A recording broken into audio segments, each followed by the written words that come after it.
Minnesota Territory, November 18, 1857. Outside temperature 34 degrees below zero. Wind 42 miles per hour. Inside a peculiar 8-sided cabin on the western edge of Clearwater County, a 33-year-old widow named Ingrid Thorsvik sat reading by candlelight, wearing only a wool dress. No coat, no shawl. Interior temperature 67 degrees Fahrenheit. 6 months earlier, her neighbors had called her foolish. Wilhelm Kohler, a German immigrant with a barrel chest and strong opinions, had laughed when she staked out her foundation.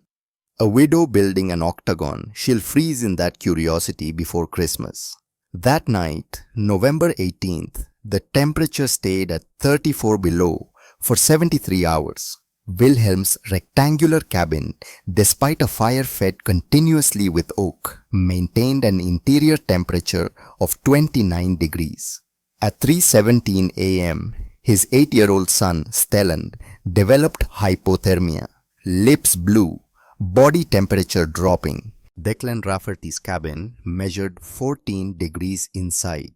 Ezekiel Harmon's professionally built structure 24 degrees. All three men burned more than 1 cord of wood per day, combined 3.2 cords daily trying to survive. Ingrid's octagon held 67 degrees. She burned 3/8 of a cord across those same 73 hours. Total, not per day. What did this Norwegian-trained widow understand that seasoned frontier builders had missed? The answer crossed an ocean. With her father's hands-on knowledge, was refined by her dead husband's mathematics, and was proven by a woman who refused to let either man be forgotten. March 1857. Ingrid Thorsvik arrived in Minnesota Territory with her husband Niels, a civil engineer from Trondheim. She was 33, he was 36. They had left Norway 2 years earlier with plans to homestead, to build, to create something lasting. What nobody in the settlement knew Ingrid was not simply a carpenter's daughter. She was a master builder's apprentice. Her father, Magnus Thorsvik, had trained her from age 8. Not because he was progressive, because he needed help and she was capable. By 12, she could cut mortise joints by eye. By 15, she could calculate roof loads. By 19, she had helped him build an octagonal fishing station on the Norwegian coast, a structure that survived the brutal winter of 1843 when rectangular buildings around it collapsed under snow load. 8 sides eliminate corners were cold hides. Magnus had taught her, his hands scarred from 40 years of work. The wind slides off instead of catching. Every wall is equal distance from center. Fire in center reaches everywhere equal. No dead zones, no cold pockets, just geometry and physics working together. She had worked beside him for 18 years before immigrating. Her hands knew timber the way a musician knows an instrument. The knowledge was bone deep. Niels had brought different expertise, mathematics, engineering calculations. During their Atlantic crossing, while others suffered seasickness, he filled a notebook with thermal transfer equations. It took Magnus's practical wisdom and gave it numbers. "Your father was right," Niels told her one night as the ship rolled through heavy seas. "An octagon with 12-foot walls encloses more space per linear foot of perimeter, less surface area losing heat. The 135-degree angles prevent dead air zones. Add double wall insulation and thermal efficiency increases 11-fold. Ingrid had kissed him. "Father would have loved you. Oh, I wish I could have met him. He died knowing his knowledge would continue. That's enough." They chose land on a slight rise in what would become Clearwater County. Spent April planning. Spent May gathering materials and dreaming about the octagon they would build together. Magnus's hands-on wisdom combined with Niels's mathematical precision. On May 23, 1857, Niels complained of a headache. By May 25, he couldn't stand. By May 28, he was dead. Typhoid fever. The doctor said contaminated water during their journey west. The settlement attended his funeral. Wilhelm Kohler spoke what he thought was kindness. "Mrs. Thorsvik, you should return east. A woman alone cannot survive Minnesota winter. I'll buy your land claim. Fair price. Ingrid looked at him with dry eyes. She had not cried at the funeral. Thank you, Mr. Kohler. I'm staying. Ma'am, with respect. I'm building the cabin my husband and I planned. I'm staying. Wilhelm glanced at the other men. The look said, grief has broken her reason. But one man saw differently. Silas Bergstrom, 71 years old, had immigrated from Norway 30 years earlier. Arthritis bent his fingers. His hands could no longer grip tools properly, but his eyes were sharp. After the funeral, he approached Ingrid. Your husband was engineer. Yes. You know building. My father was Magnus Thorsvik, master builder in Bergen. Silas's weathered face shifted with recognition. Magnus Thorsvik built the octagonal fishing station at Solvik. You know it. I fished from it 3 years before coming to America. That station survived the avalanche winter of '43 when every rectangular building for 5 miles collapsed. I always wondered who built something that sound. My father. I helped him. Silas studied her. You're building an octagon here. Yes. They'll call you foolish. They already have. They'll say a woman can't build alone. I won't be alone. Father trained me for 18 years. Niels gave me the calculations. And you know I'm right. Silas smiled a sad smile, the smile of someone who'd watched people reject knowledge because its source seemed wrong. I'm too old to help with labor. Arthritis won't allow it. But I can watch. I can tell you when you're doing it right. And when winter proves you correct, I'll remind them I knew. That's all I need, Mr. Bergstrom. Someone who knows I'm not mad. You're not mad, Mrs. Thorsvik. You're the only one who remembers what matters. June 1st, 1857, Ingrid began. She staked out the octagon alone. 8 walls, each exactly 12 feet long. Total perimeter, 96 linear feet. She marked points with wooden stakes, connected them with string, checked the angles obsessively. 135 degrees interior, 45 degrees exterior. The mathematics demanded perfection. 200 yards away, Wilhelm Kohler framed his cabin. Rectangle 16 by 20 feet. 320 square feet inside. 72 feet of perimeter. 4 corners. 4 walls. The design that had worked on the American frontier for generations. On the 3rd day, he walked over with his wife Greta and their son Stellan trailing behind. Mrs. Thorsvik, that's considerable perimeter for the space you'll get. Ingrid didn't look up from her measurements. 348 square feet inside. 28 more than your cabin. With 24 feet for perimeter, yes. But double walls and proper insulation mean thermal efficiency 11 times better than single thickness construction. Wilhelm blinked. Double walls. That's wasting timber. That's surviving 30 below. Ma'am, I built cabins in Pennsylvania. 4 walls, 4 corners. That's proven design. Kept people alive 200 years. Ingrid straightened but his eyes. How cold does Pennsylvania get, Mr. Kohler? Cold enough. 10 below. Sometimes. Minnesota reaches 30 below. 40 below in severe years. Your Pennsylvania cabin will fail here. Wilhelm's face reddened. Now listen. I'm not insulting you. I'm stating physics. Heat loss is proportional to surface area and inversely proportional to insulation value. Your single wall cabin loses heat 11 times faster than mine. At 30 below, that ratio determines who lives and who freezes. Greta touched her husband's arm. Wilhelm, maybe. Let the widow figure things out herself. Wilhelm's voice had gone cold. He walked away.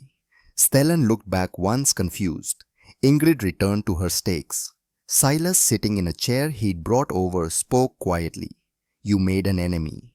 I told him truth. Men like Wilhelm don't appreciate truth from women, especially women using words like proportional and thermal.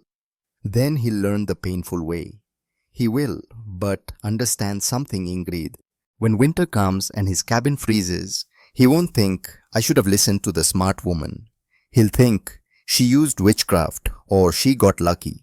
Men often prefer dying to admitting a woman knows more. Ingrid drove another stake. Then they can die. I won't diminish my knowledge to protect their pride. No, but be humble even when right. Teach, don't lecture. That's how knowledge spreads. Is that what you did? No, that's why I sit alone now instead of surrounded by friends. I'm giving you advice I should have followed. Take it or don't. Ingrid considered. I'll try. The foundation took 3 weeks. Wilhelm leveled ground and laid logs directly on dirt. Ingrid dug trenches 18 inches deep. She mixed mortar 3 parts sand, 2 parts clay, 1 part lime water until consistency matched thick porridge. She laid granite stones, each carefully selected and fitted with mortar joints no thicker than half an inch. The foundation rose 6 inches above soil. This would keep wooden sills above moisture, prevent rot, add the thermal mass to store and release heat. Declan Rafferty, an Irish immigrant, passed by mid-June. He'd finished his cabin in 18 days. He looked at Ingrid's incomplete foundation and shook his head. Mrs., you've labored near a month and haven't reached timber yet. Ingrid wiped sweat from her forehead. June heat pressed down like a weight. Mr. Rafferty, how deep is your foundation? Don't have one. Logs sit on ground. That's standard. When winter frost pushes through soil, your logs will absorb moisture. Come spring, they'll rot. Spring's a year away. Winter's the problem. Winter's your immediate problem. Rot is your eventual problem. I'm solving both. Declan grinned without malice. Ambitious for a widow. Practical for someone planning to survive. He walked on. But Ingrid heard him later talking to Ezekiel Harmon voices carrying across open prairie. That Thorsvik woman has got education but no sense. 3 weeks on foundation. She'll build into November. First snow will catch her unprepared. Ezekiel's reply was quieter. She's a curiosity. Curiosities don't survive Minnesota. Silas watched her face. You heard? I did. Bothers you. It shouldn't. But it does. You're proving them wrong with every stone and they're blind to it. Ingrid smiled despite herself. They'll see. Cold is a patient teacher but thorough. By late June, the foundation stood complete. 96 linear feet of mortared stone level within 1/4 inch raised 6 inches above grade. 23 days of labor. Wilhelm had built his entire cabin in less time, but Wilhelm's cabin sat on dirt. When killing cold came, that difference would matter more than anyone understood. July brought timber work. Ingrid selected white oak for outer walls, 12-inch diameter, straight as surveying rods. She rejected logs with curves, with knots, with questionable sapwood. The sawmill owner thought her mad. Lady, you're rejecting 2 of every 3 logs. You know the cost. I know the cost of freezing in January because I accepted substandard timber in July. For inner walls, 6-inch pine, straight and tight. These needn't bear structural loads, only form the interior surface. She was the more lenient with pine but still careful. She cut logs herself using her father's broad axe. Each required hand-hewing flat on 2 sides, one to fit flush against its neighbor, one to form the smooth interior wall. Brutal work. 10 hours daily under summer sun, swinging an 8-pound axe, shaving oak and pine into flat planes. Her hands blistered. Blisters popped. Calluses formed over calluses. Her back screamed. Her shoulders burned. Some mornings she could barely lift her arms. The work got done. By mid-July, she'd prepared enough logs to raise walls. This was where octagonal design became genuinely difficult. Rectangular cabins used 90-degree corners, simple notches, stack and go. A competent man could do it by feel. Octagons demanded precision approaching obsession. Each corner met at 135 degrees. Each log end required cutting at exactly 45 degrees from perpendicular. Errors would compound as walls rose. By roofline, misaligned walls would refuse to meet. The structure would fail. Ingrid built jigs, wooden templates, holding each log at precisely the right angle while she cut. She measured twice, cut once, checked with her father's brass protractor, the one he'd given her at 16. The protractor had crossed an ocean, survived her father's death. Her journey to America, her husband's death. Scratched and worn, it sat warm in her palm and told her when angles were right.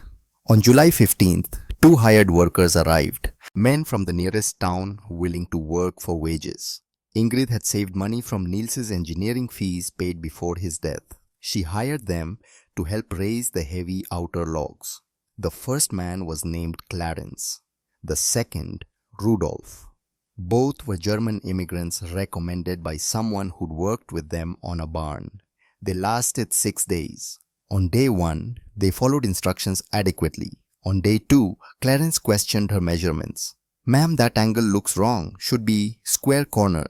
It's 135 degrees. That's correct for octagonal construction. Never heard of such a thing. You're learning it now."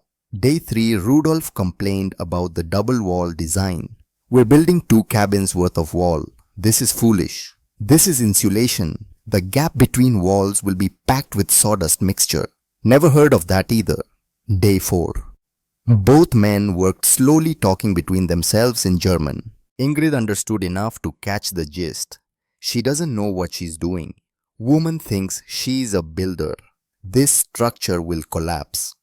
Day 5 opened resistance. Clarence forgot measurements she'd given him. Rudolf cut a log wrong, wasting timber. When she corrected him, he shrugged. Easy mistake. Day 6, July 21st. Ingrid arrived at the worksite to find both men sitting not working. "Gentlemen, we're burning daylight." Clarence stood. "Mrs. Thorsvik, we've talked it over. We can't continue." "Why not?" "We're builders. We got reputations. If we help you build this thing and it fails come winter, people will say we built it. Our names will be attached to failure." Ingrid kept her voice level. "This structure won't fail. You don't know that. I know exactly that. I've built this design before in Norway. It works." Rudolf stood too. "Ma'am, with respect, we don't take orders from women. It ain't natural. And we ain't putting our names on a dead woman's folly. We're done." They left, took their tools, took their wages for 6 days, left Ingrid standing beside walls that were 4 feet tall and needed to reach 9 feet before winter. She stood there for 5 minutes calculating. The walls were 20% complete. She had 16 weeks of good weather left. Building alone would be slower, much slower. She'd need to rig pulley systems to lift the heavy outer logs by herself. It was possible, barely. Silas arrived mid-morning, moving slowly with his cane. "I heard they quit." "They did. Because you're a woman." "Yes." "What will you do?" Ingrid looked at the partially raised octagon. 4 feet of double wall, precisely fitted angles, perfect. "I'll finish it myself. Alone. I built alongside my father for 18 years. I know rigging. I know leverage. I can do this. It'll take you twice as long. Then I'll work twice as hard." Silas smiled. "Your father would be proud. Father would tell me to stop talking and start working." She built a tripod hoist that afternoon. 3 poles lashed together at the top, a pulley attached, rope running through. She could lift a 12-inch log by herself using mechanical advantage. Slow, exhausting, but possible. By August 1st, the walls had reached 5 feet. 6 inches of progress per day, working alone. She needed 4 more feet. That meant another 24 days at current pace. She'd make it, barely.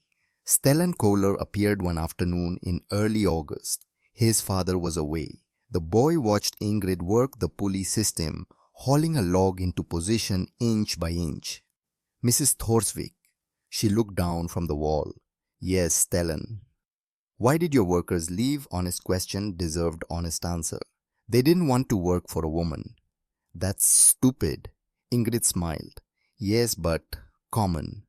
"Can I help? Does your father know you're here?" The boy's silence answered.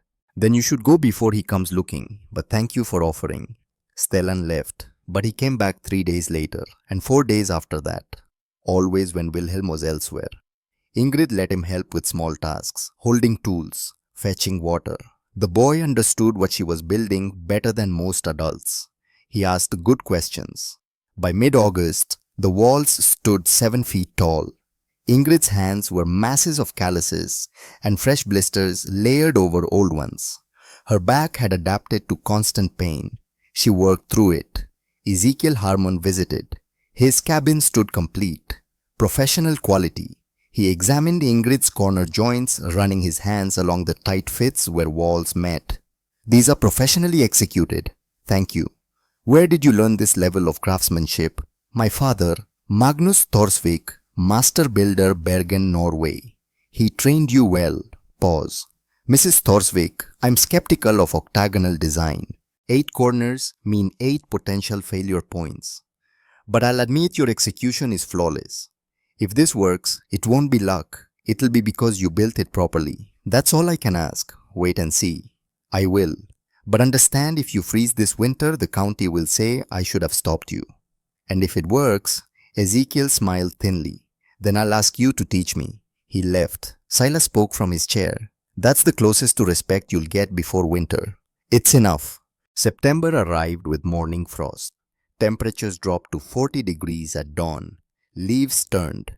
Prairie grass went golden. Winter announced itself.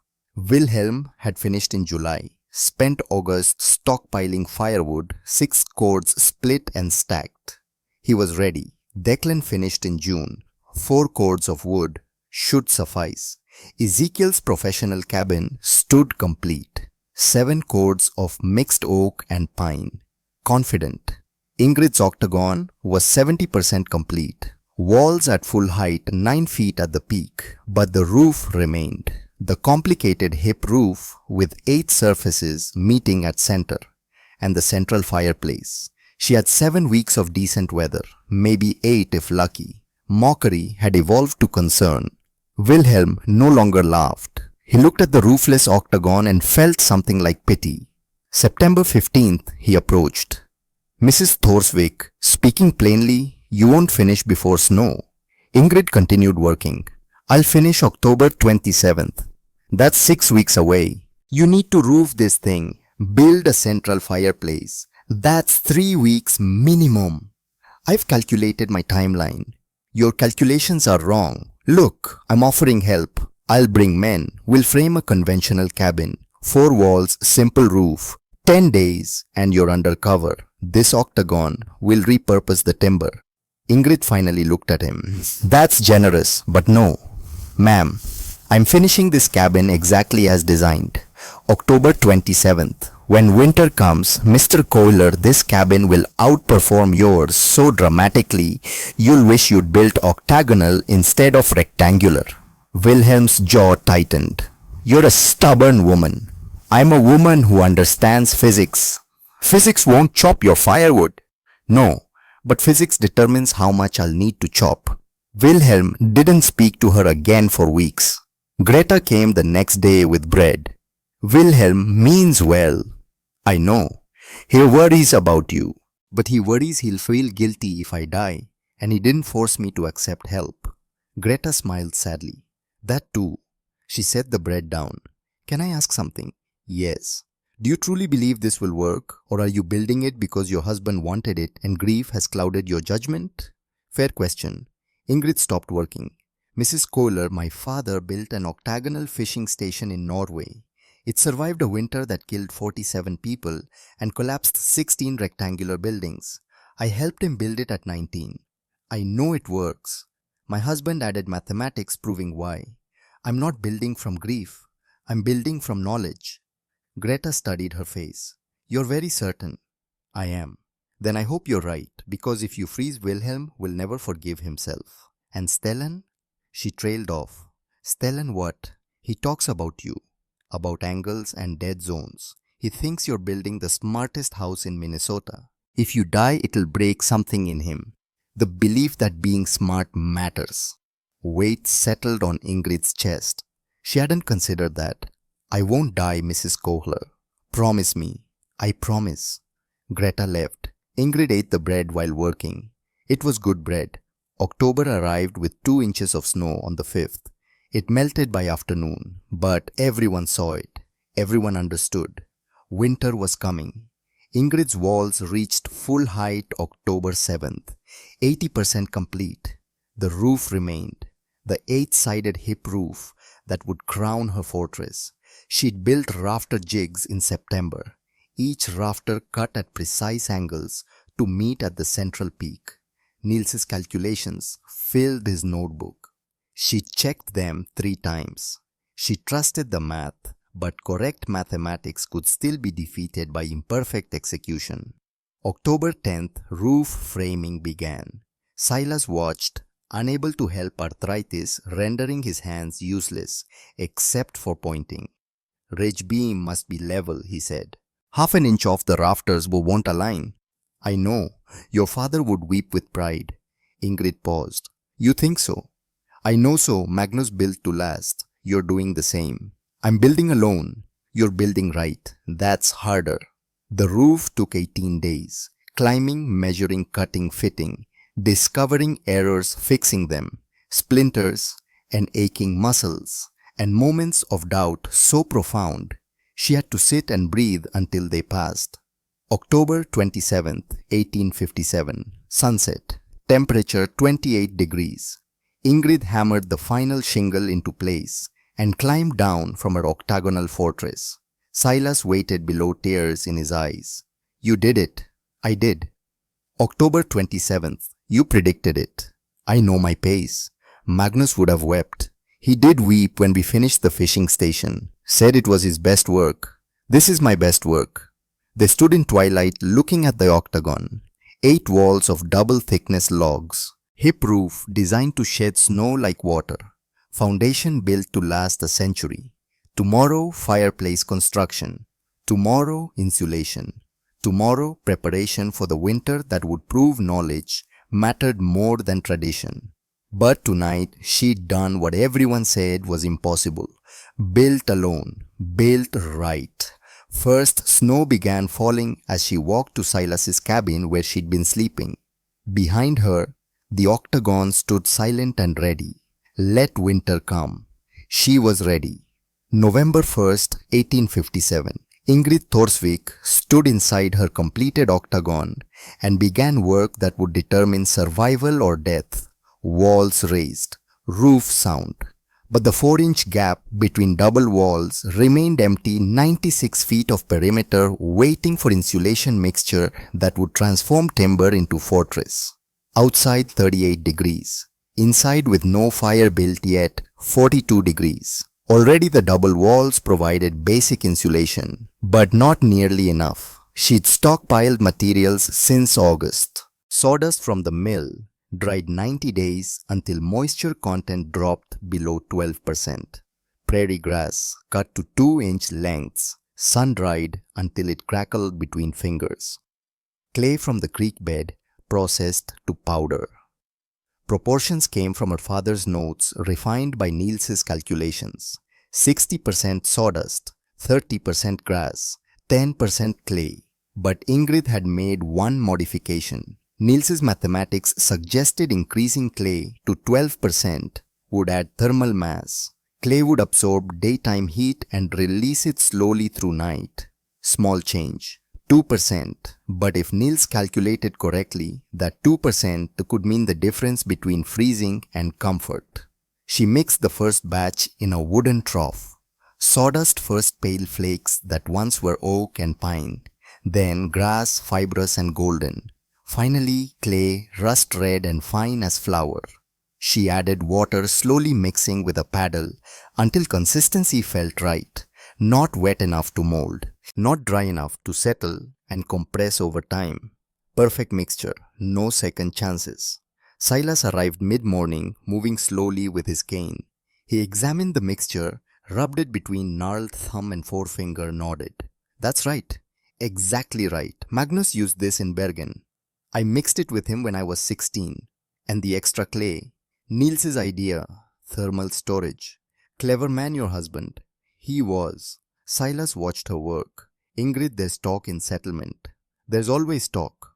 This is different. Wilhelm's organizing a meeting tomorrow night. Wants to discuss the widow situation. Ingrid paused, hands full of insulation. The widow situation. His words. He's convinced you'll freeze, thinks you're too proud to ask help, wants the settlement to intervene.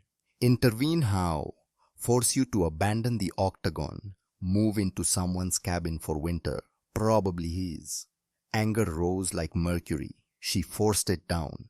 Tell Wilhelm, thank you for his concern. Tell him I'll be fine. He won't believe me. Then he can see for himself come January. Ingrid.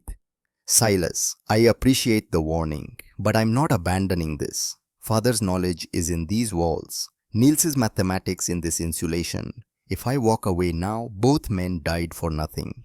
The old man sighed. I just wanted you to understand what you're facing. Not just Cole now, the community. They think you're foolish. When people think you're being foolish, they feel obligated to save you from yourself. Let them try. Silas smiled sadly. I told them you'd say that. She returned to mixing. Methodical work, repetitive, oddly soothing. Mix a batch, carry to wall, pack into 4-inch gap between inner and outer logs.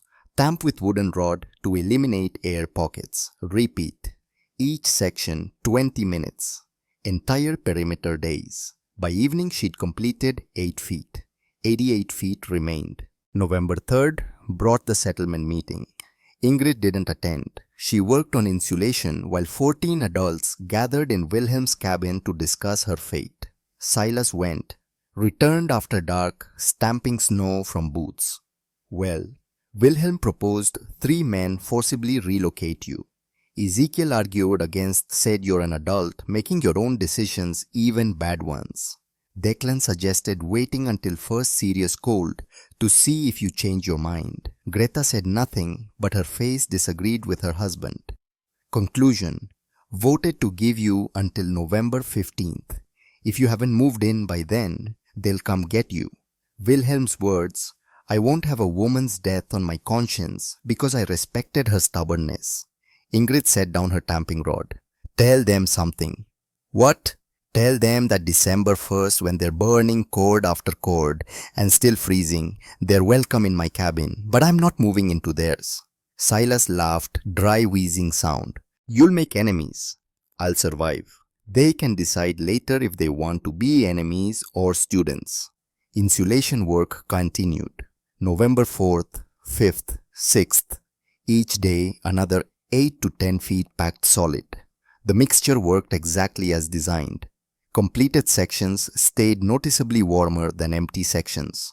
Touch outer wall, where insulation was packed cold oak. Touch inside wall, same section, cool, not cold. 4 inches of sawdust grass and clay, creating thermal barrier resisting heat transfer. November 8th, insulation complete. 96 linear feet of double wall, every inch packed with mixture that would trap heat like a miser hoarding gold.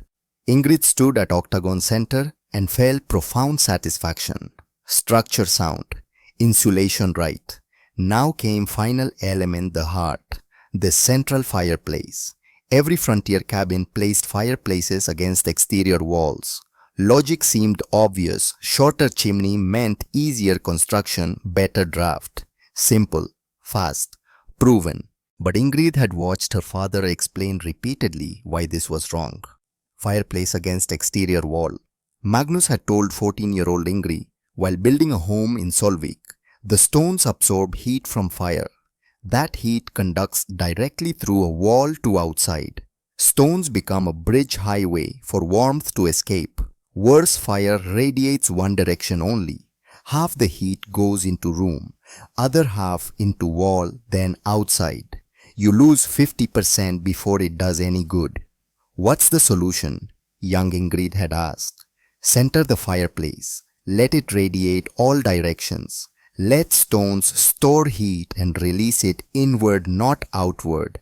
Build chimney straight up through peak. No bends, no horizontal runs. Pure vertical draft.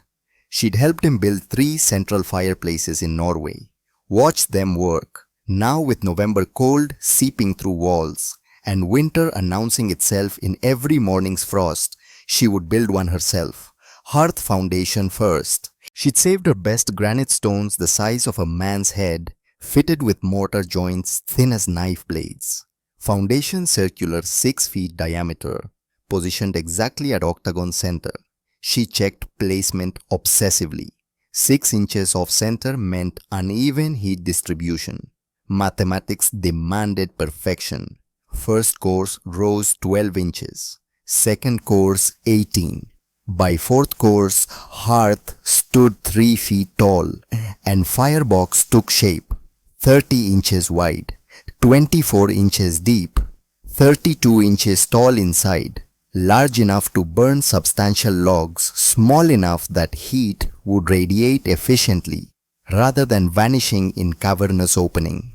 Stellan Kohler appeared on day 3 of fireplace construction. Stood at the door, Ingrid had hung temporary canvas until building proper door and watched silently. "Come in, Stellan." The boy entered shyly. "Father said I shouldn't bother you." "You're not bothering me. Come feel this." She placed his small hand on interior wall. "Feel how it's warmer than outside." "It is warmer. That's insulation working. No fire yet, but double walls keep heat in. When I light fire, this cabin will be warmest place in Minnesota." "Father says fires go against walls." "Your father builds the way Americans have always built. I'm building the way my father taught me in Norway. Different isn't wrong." "Will our cabin be cold?" Ingrid chose words carefully. Boy deserved truth, not comfort. "Your cabin will be colder than mine, but your father will keep you alive. He'll burn more wood, but you'll survive. That's what matters." "How much more wood?" "3 times as much, maybe 4. Stellan's eyes widened. "That much? Heat wants to escape. Your father's cabin lets it escape easily. Mine doesn't, that's all. Not magic, just physics." "What's physics?" "Rules controlling how heat moves, how cold moves, how things work."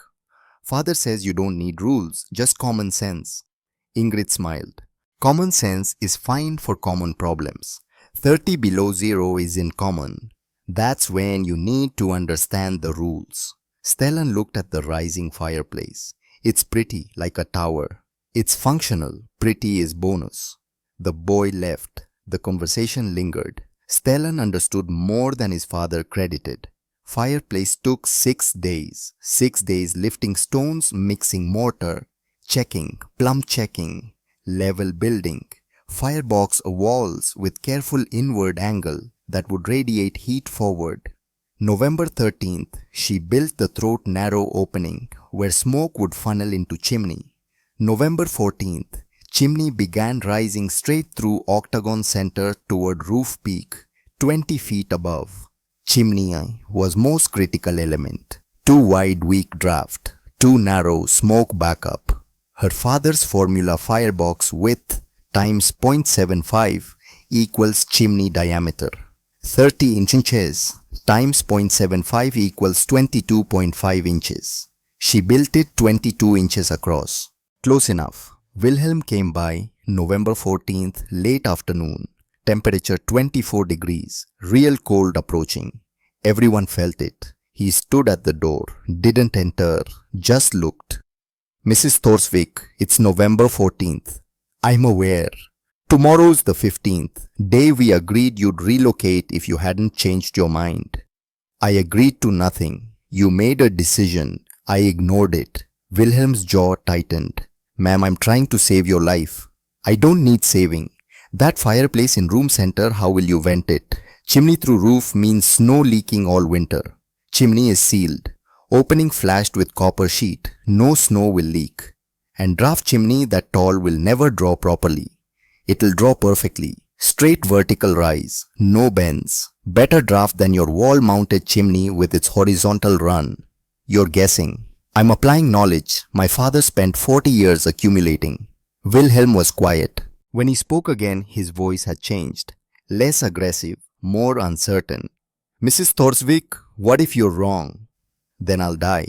"But I'm not wrong." "How can you be so certain?" "Because I watched my father build this exact system. Helped him build it. Winter of 1843, an avalanche. Winter killed 47 people and collapsed 16 buildings. Father's Octagon sheltered 12 families. Lost only 1 person, old man dying already. Building kept everyone else alive, comfortable. On half the firewood-filled buildings consumed. I'm certain because I've seen it work. Wilhelm looked at her, really looked. You believe that? I know that. He nodded slowly. I'll make you a bargain. I'll call off forced relocation. But if you're freezing come December, you ask for help. Agreed. I won't be freezing, but agreed. Wilhelm left. Silas spoke quietly. That was victory. That was Wilhelm realizing I won't change my mind. Same thing sometimes. Chimney reached roof peak November 15th. Ingrid cut octagonal opening in roof boards exactly 24 inches across fitted chimney through. Sealed gap with copper flashing overlapping shingles, ensuring no water or snow penetration. Built chimney higher rising 3 feet above roof peak for proper draft. November 16th, 1857, 4 in the afternoon, Ingrid Thorsvik lit her first fire in the octagonal cabin's central hearth. Pine kindling, oak logs, small fire initially testing draft. Smoke rose from kindling hesitated, then rushed upward into chimney and vanished. Perfect draw, flames caught, oak began burning. Heat radiated outward in all directions, filling space evenly. 20 minutes cabin temperature rose from 36 degrees to 48 degrees. 1 hour 58 degrees. 2 hours 64 degrees. Outside 22 degrees and falling. Ingrid sat on floor back against insulated wall warmth wrapping around her like a blanket. Fire crackled. Hearthstones absorbed heat, storing it in their mass. By midnight, she could reduce fire to coals and stones would continue radiating warmth for hours. It worked. Every principle her father taught. Every calculation her husband refined. All of it worked, she cried then. First time since Niels died. Great heaving sobs shaking her shoulders, making her gasp. Not from sadness now, from relief, from vindication, from weight of 6 months' doubt and mockery and loneliness finally lifting. The octagon worked. She would survive. And when winter came in full fury, she would prove knowledge mattered more than tradition. November 17th brought first real test. Temperature dropped to 8 degrees. Wind gusted to 25 miles per hour. Wind that found every gap in poorly built cabins and exploited it mercilessly. Ingrid woke 6 in morning. Fire burned to ash overnight. She'd let it die deliberately to test heat retention. Outside 8 degrees, inside 54 degrees. Cabin lost only 10 degrees overnight with no active fire. Insulation and thermal mass working exactly as designed. She rebuilt fire. 40 minutes later, interior temperature climbed to 66 degrees. She used 3 small logs. Estimated burn time 6 hours before adding more wood. 9 in morning, Wilhelm knocked. She opened door. Heat billowed out, visible in cold air. Wilhelm's eyes widened. It's warm in there. 66 degrees. How much wood have you burned? 3 logs since dawn. 3 logs. Voice incredulous. I've burned 12 logs since dawn. My cabin's barely 45 degrees. But your cabin leaks heat through corners, through single thickness walls, through your exterior fireplace. Mine doesn't. Wilhelm stood there, breath steaming, staring into warm octagon interior. May I come in? Of course. He entered. Warmth hit like physical force. He turned slowly, taking in central fireplace double walls, octagonal space, with gentle angles and complete lack of cold corners. Placed hand on interior wall, barely cooled. This is impossible. This is physics. My cabin uses 4 times the wood for half the warmth. I know. Wilhelm was quiet long time. When he spoke, his voice was different, smaller. I built wrong. You built the way you knew how. That's not moral failing, just incomplete information. What do I do now winter's here? Can't rebuild? Ingrid had been thinking about this. Come spring, I'll teach you. Show you how to insulate existing walls from inside. Won't be as efficient as double wall construction, but it'll help. Next summer you can build right. Why would you help me? I called you foolish. Tried to force you from this cabin. Because when knowledge saves lives, it should be shared freely. That's what my father believed. Wilhelm looked at her with something approaching awe. You're better than I am, Ibn Thorsvik. I'm just someone who understands that pride is expensive when thermometer reads 30 below. He left. Through canvas door, Ingrid watched him walk back to his cabin, shoulders hunched against wind. She felt no satisfaction in his admission, only sadness that cold and discomfort had been required to open his mind. Weather worsened. November 20th, 0 degrees. November 22nd, 6 below. Settlement entered survival mode. Every cabin smoked continuously as fireplaces consumed cord after cord. Wilhelm burned half a cord in 3 days. Declan burned 3/4 cord. Ezekiel, despite professional construction, burned 0.6 cords. Ingrid burned 1/8 cord. The difference was staggering, measurable, undeniable. Ezekiel came by November 23rd. Temperature 4 below, wind steady at 30 miles per hour. His professional cabin maintained 38 degrees interior despite fire consuming log after log. Ingrid's Octagon 68 degrees, fire burning gently. Comfortable enough, she worked in single layer of clothing.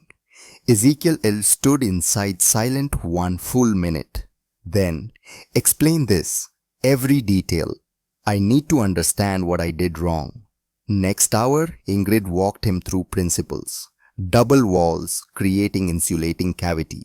Sawdust mixture, trapping dead air in thousands of tiny pockets. Central fireplace, radiating 360 instead of losing heat through exterior wall.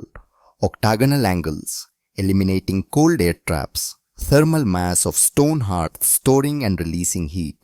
Tight corner joints, proper foundation preventing moisture infiltration. Ezekiel took notes, hands shaking partly from cold he'd brought in, partly from realization of how much he hadn't known. I've built cabins 20 years, he said finally. I thought I knew everything. I didn't know anything. You knew how to build structures that stand. That's considerable. You just didn't know how to build structures that resist heat loss. Different knowledge. Will you teach me come spring? Yes. Why I dismissed you? Call this a curiosity. Because every cabin built right is family that survives. That matters more than my pride. Ezekiel left with notes. Word spread. By evening, 3 more men came by, looked measured, temperature difference, asked quiet questions. Mockery was dying. In its place, grudging respect and something else, fear. Fear they'd built wrong. Fear their families would suffer from ignorance. Fear that a widow knew more than all of them combined. November 25th brought new crisis. Stellan Kohler developed a cough. Not serious initially, just nighttime cough keeping him awake. By 27th cough worsened. Greta brought him to Silas, who had medical knowledge. Silas examined boy in Ingrid's Octagon, too cold for proper examination in Wilhelm's cabin. Stellan's lips had faint blue tinge, fingers cold even in warmth. Lungs sounded congested. He's sick from the cold, Silas said quietly to Greta. His body spends all energy trying to stay warm, nothing left to fight illness. What do we do? Get him somewhere warm, really warm, for at least a week. Greta looked around the Octagon. Here, if Mrs. Thorsvik agrees. Ingrid didn't hesitate. Bring him. There's room. Wilhelm won't like it. He'll see it as charity. Then don't call it charity. Tell him I need help with heavy work. Stellan will assist once well. Wilhelm pays me with firewood. You're lying to save our dignity. I'm solving problems in ways that let everyone keep dignity. That's different. Stellan moved in that afternoon. Coughing eased by evening. Warmth and ability to breathe without cold searing lungs made immediate difference. Next morning, lips regained normal color. By November 30th, cough nearly gone. Wilhelm visited twice daily, checking on his son. Each time he looked around the Octagon with expression Ingrid couldn't quite read. Envy, regret, anger at himself, all of those. December 1st, as Stellan prepared returning home, Wilhelm spoke to Ingrid privately. Thank you for helping him. He's good boy. I'm glad I could help. My cabin nearly killed my son. Your cabin is adequate for normal Minnesota winter. This winter is shaping worse than normal. How much worse? Ingrid looked at grey sky wind that never stopped, thickness of ice forming on creek. Bad, Mr. Coiler. Very bad. The kind people tell stories about. And you're ready. I'm ready. Wilhelm nodded. If it gets as bad as you think, if we're in trouble, you'll be welcome here. All of you. I'm still not sure I like you. Ingrid smiled. You don't have to like me. Just trust I know what I'm doing. I'm starting to. They stood together watching snow begin to fall. Heavy flakes, serious snow, the kind that meant business. Somewhere north, real cold was building, the kind that killed the unprepared. The kind that had a name and date in territorial records. The great blizzard of 1857 hadn't arrived yet. But it was coming, and when it came, difference between octagon and rectangle would become difference between life and death. Ingrid felt it in her bones. Knowledge her father passed down. Certainty that comes from understanding principles instead of following tradition. Let it come, she thought. Let winter show them what I've been trying to explain. Her octagon was ready. Question was whether neighbors would swallow pride in time to save themselves. Snow fell harder. Temperature dropped. In 14 days, the answer would come screaming from northwest at 42 miles per hour, driving temperature to 34 below and testing every decision every settler made. Ingrid added log to fire. Flames danced. Stone hearth glowed with stored heat. Outside, the world prepared to freeze. Inside, she was ready. December 15th, 1857. The storm came with no warning. Weather on frontier Minnesota was unpredictable, but experienced settlers read signs, cloud formations, wind shifts, animal behavior. This storm announced itself with none of the usual harbingers. Morning of the 15th dawned clear and cold, 18 degrees, almost mild after brutal weeks preceding it. By noon, his sky remained blue. By 2 afternoon, Wilhelm Kohler was outside splitting wood, thinking the worst might be over. At 2:47 p.m., temperature dropped 14 degrees in 11 minutes. By 3:15, sky had gone, the color of old iron, and snow fell so thick, a man couldn't see his barn from his doorstep. By 4 o'clock, wind screamed at 42 miles per hour, and temperature had plummeted to 6 below. By nightfall, it would reach 22 below, and it would keep falling. The Great Blizzard of 1857, though it wouldn't be called that until territorial records were compiled the following spring, had arrived. It would last 73 hours. It would kill 19 people across 3 counties. And it would prove with indifferent finality that only nature provides which cabins had been built right and which had been built to fail. Ingrid was inside her octagon when the storm hit, writing in Niels's notebook documenting thermal performance. Interior temperature 67 degrees. Fire reduced to coals. Outside temperature 18 degrees. Wood consumption previous 24 hours 1/8 cord. Light changed. She looked up from writing and saw sky through south-facing window.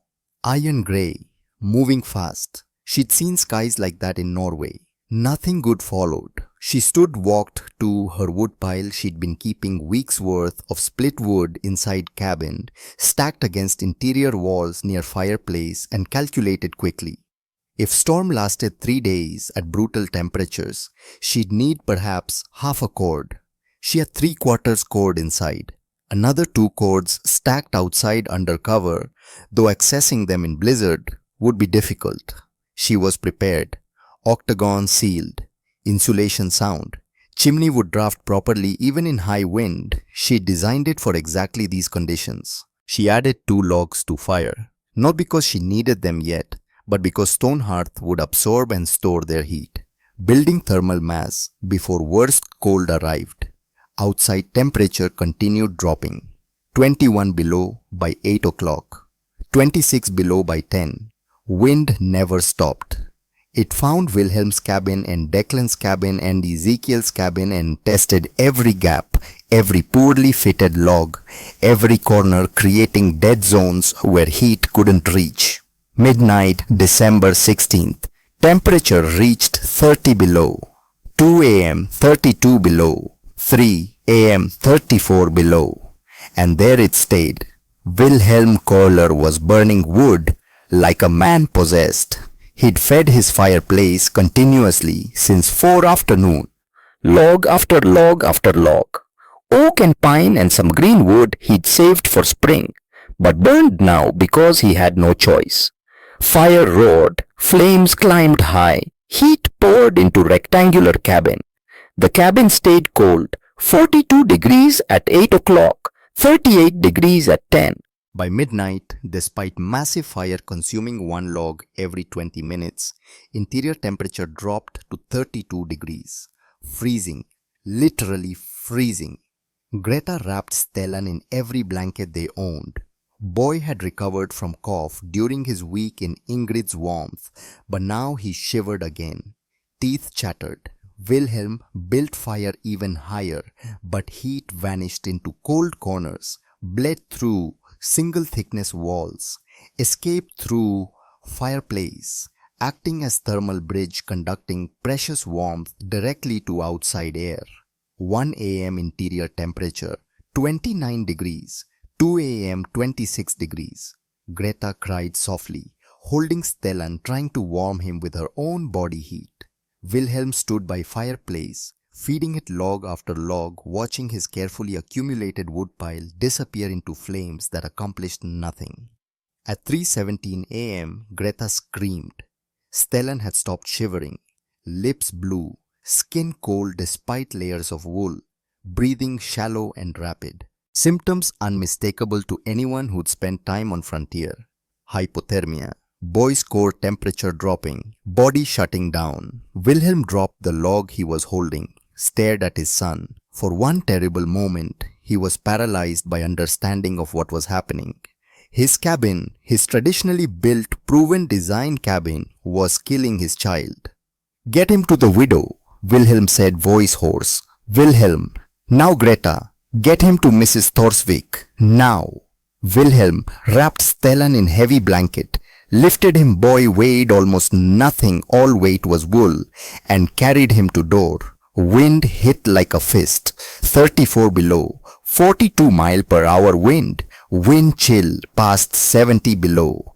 Exposed skin would freeze in minutes. But Wilhelm didn't hesitate. He put his head down and walked 200 yards to Octagon. He hammered on door with his fist still holding Stellan. Door opened. Heat poured out.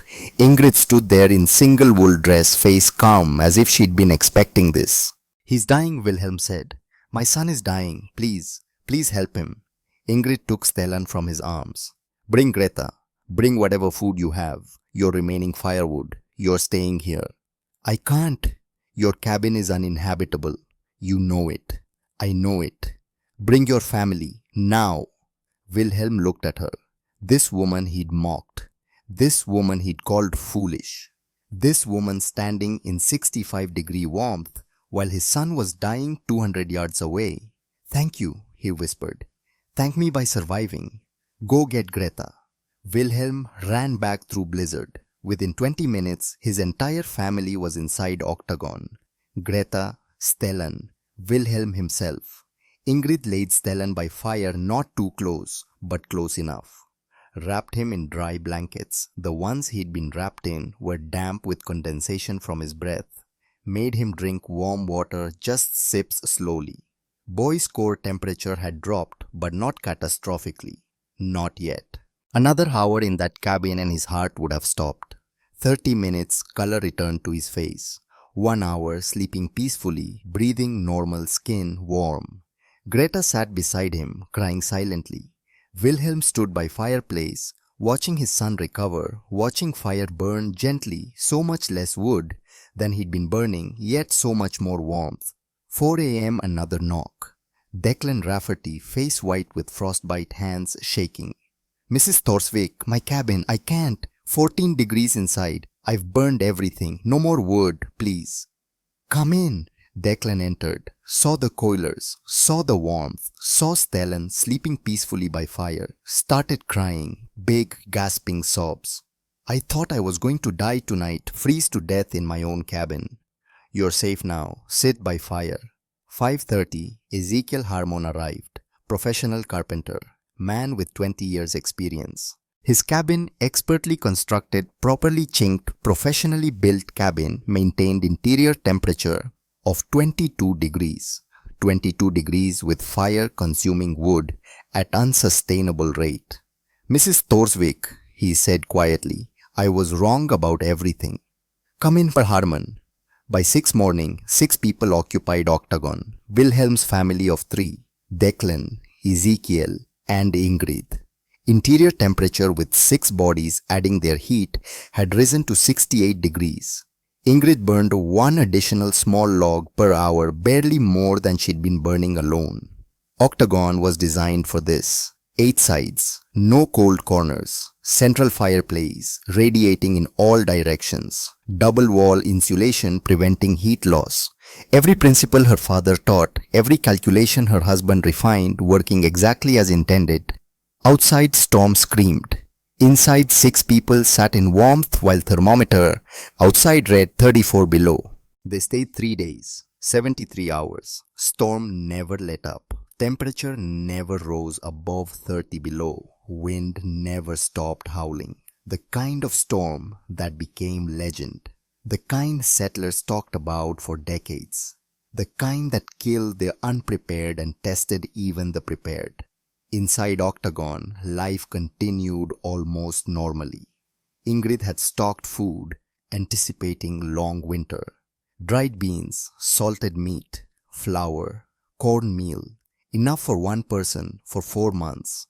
With 6 people, it would last perhaps 3 weeks. 3 days posed no problem. Greta cooked central fireplace, served for both heating and cooking.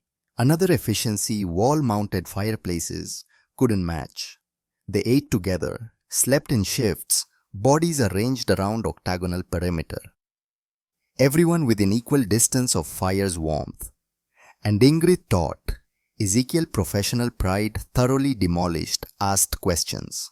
Hundreds of questions. How did double walls work? What was insulation mixture?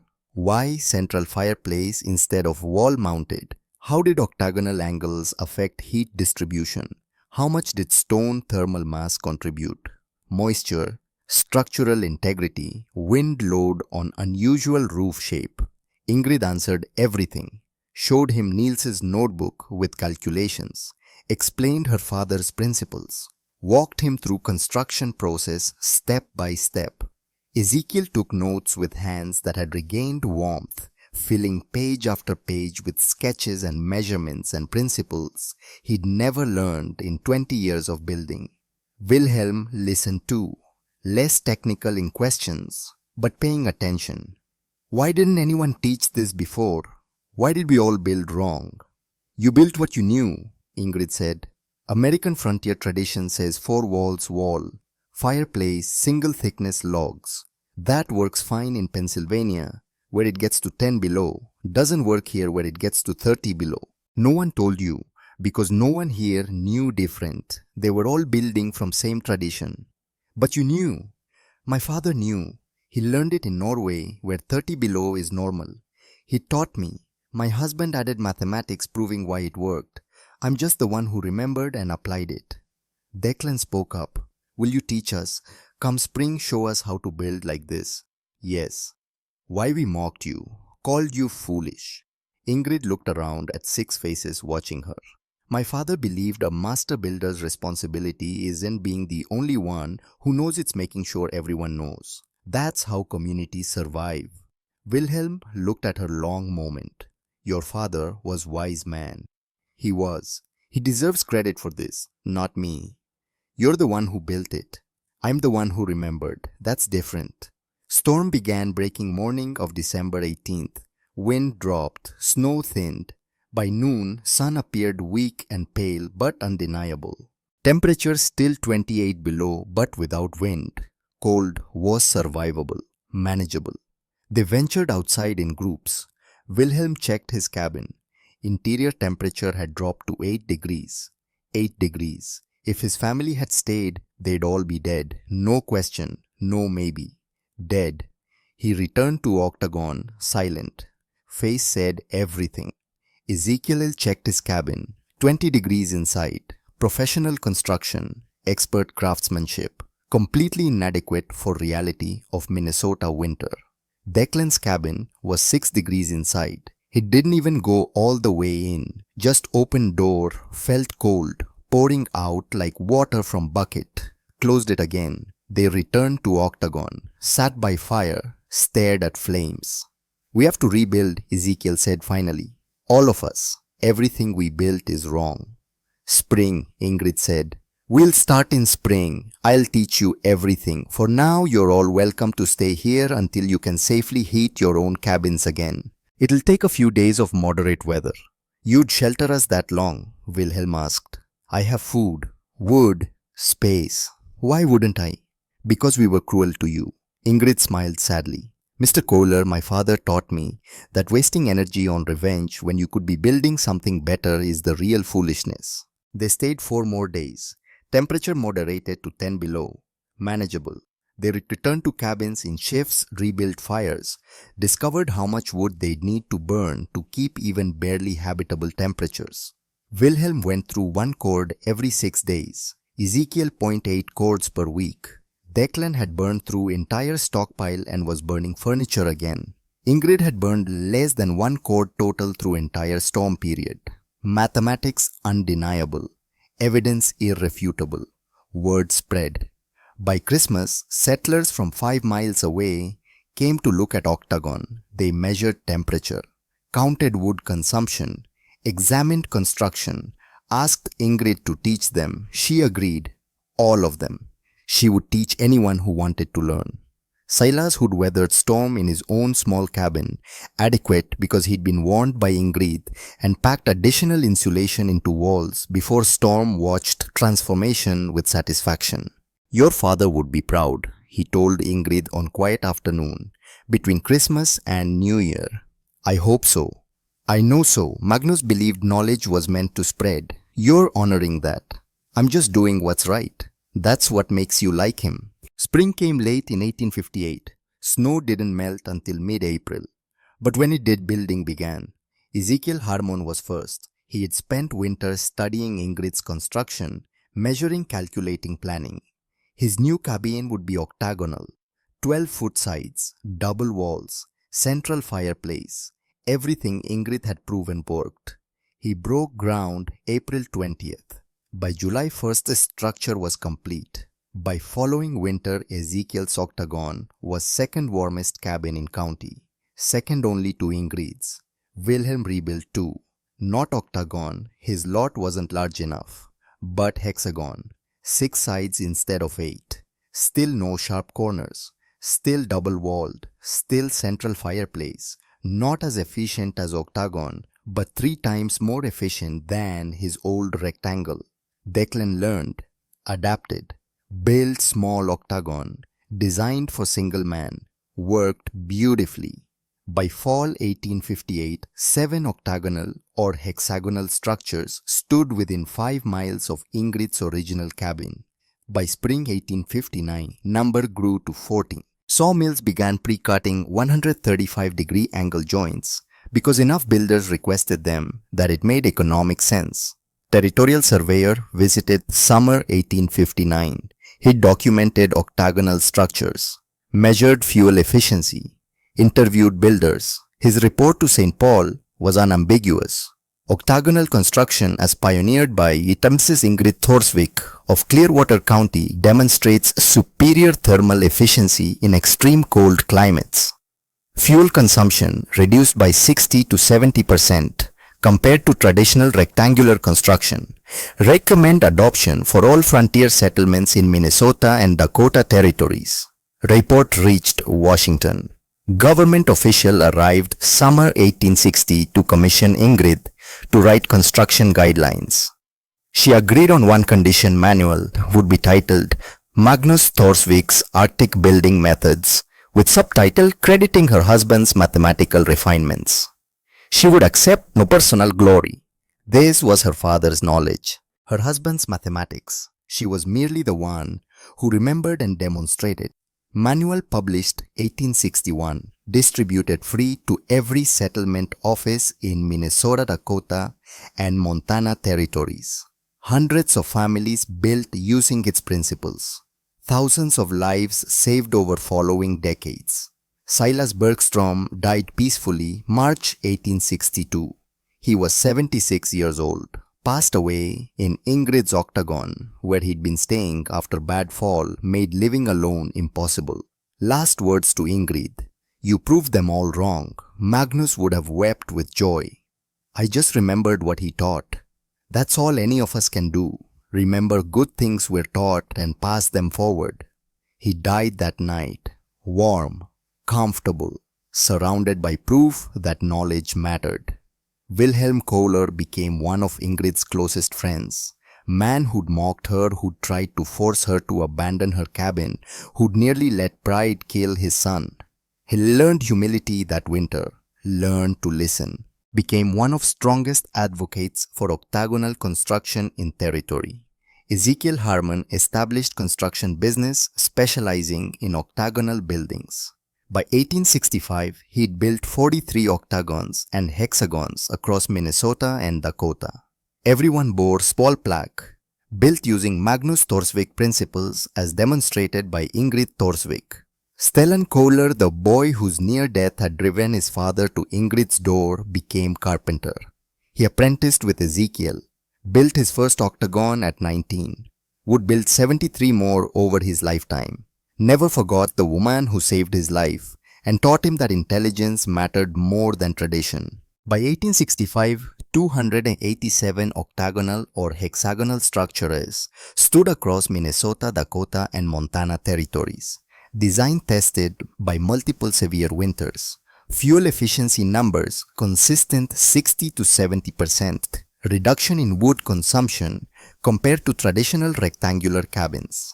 Temperature differences dramatic 15 to 25 degrees warmer in extreme cold.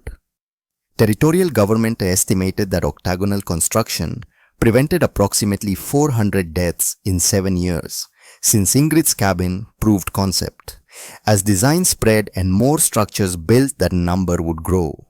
By 1880, when historians looked back on frontier innovation, they estimated that Magnus Torsvik's principles, demonstrated and taught by his daughter Ingrid, saved more than 2,000 lives.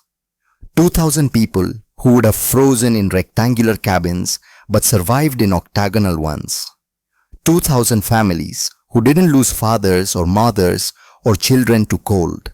2,000 stories that ended in survival instead of tragedy. All because one woman remembered what her father taught, applied what her husband calculated, and refused to let mockery or tradition or grief stop her from building right. Ingrid Torsvik never remarried. When asked why, she said, "I'm married to the work." She taught construction methods until she was 70, trained more than 500 builders, consulted on government buildings, settlement planning, winter survival strategies, became most respected construction authority in northern territories. She died in 1894 at age 70. Died in her original octagon cabin she'd built in 1857, warm and comfortable, on day when outside temperature was 32 below zero. Cabin still used half the wood of any rectangular structure in county. Principles still sound. Mathematics still perfect. Her funeral was attended by more than 200 people. Builders she trained. Families living in cabins she designed. Children of children who'd survived because someone learned to build right. Wilhelm Kohler, 79 years old and barely able to walk, gave eulogy. "She saved my son's life.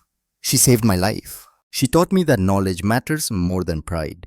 She taught all of us that old way isn't always right way.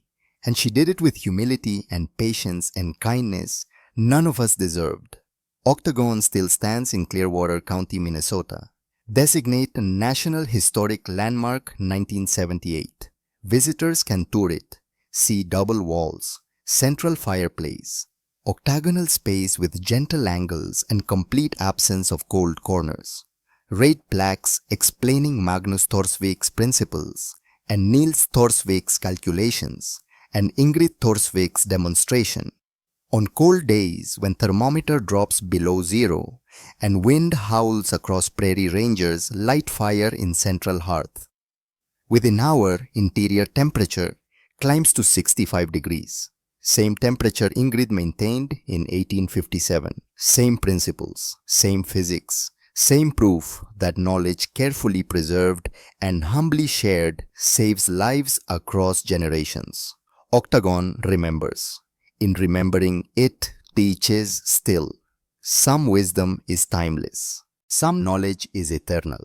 Some structures, built right by someone who understood principles and had courage to apply them, despite mockery, stand for more than century as testimony to truth that intelligence, humility and determination matter more than tradition, pride or convention. Ingrid Thorsvik knew that. Her father taught her. Her husband believed it. One brutal winter in 1857, she proved it so thoroughly that families are alive today because their great-great-grandparents learned to build from her example. That's legacy. Not money, not land, not fame. Knowledge that saves lives passed from generation to generation, as permanent as stone and as valuable as warmth on winter night, when thermometer reads 30 below and wind is trying to kill you. Octagon stands. Knowledge endures. Ingrid Thorsvik's gift to frontier gift of her father's wisdom and her husband's mathematics and her own stubborn refusal to let either be forgotten continues to matter more than century after she built those first double walls and proved that a widow who remembered was worth more than dozen men who thought they knew everything. Winter came to Minnesota Territory in 1857. One woman was ready. That made all the difference.